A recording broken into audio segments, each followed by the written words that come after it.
Many stories that I want to share are too big, too grand to put into a YouTube short. So please do go check out the full-length version of this, but I'm going to give you the 4 signs that God gave me to get into my first pastorate. First, when I felt called to finally apply to actually be a pastor after years and years, 24 years of waiting to do vocational ministry, I woke up in the middle of the night. So in the middle of the night, I never wake up in the middle of the night. I usually go to bed late, never wake up in the middle of the night. Well, I woke up at 4 a.m.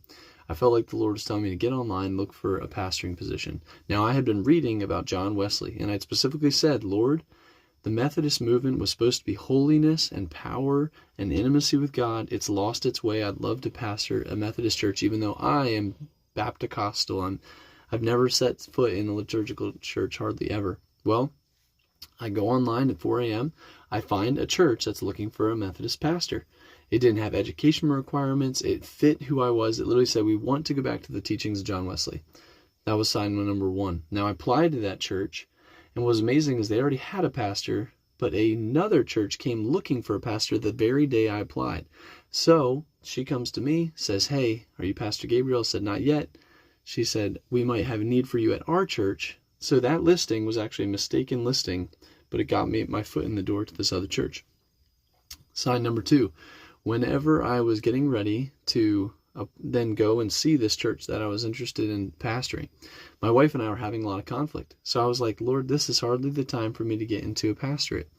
Well, in the middle of the night, on Saturday night before my visit, an old acquaintance texted me and said, hey, I've got a verse for you God has put on my heart for you. It was Psalm 25, verse 7. It says, Lord, remember not the sins and transgressions of my youth, but remember me in your love and your mercy and kindness. It was so timely and so encouraging that God was going to work through me, even though I still had these sins that He was bringing out of my life. It gets crazier. So this is the next. This is part of the same sign. The next day, as I go to this church to visit for the first time, in the middle of the liturgical service, with a verse randomly picked from the liturgical liturgy, that exact verse was the verse of the day. So that was amazing. Next sign, on the way there, I had been praying and saying, God, if this is for me, I can give them 3 things: discipleship, evangelism, and leadership. Those 3 things I know I can give them.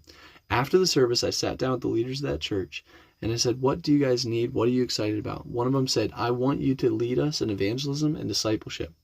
The next person said to me, well, the thing that we need, Gabe, is leadership. And I don't have enough time to share the 4th one here. I'll do that in another short.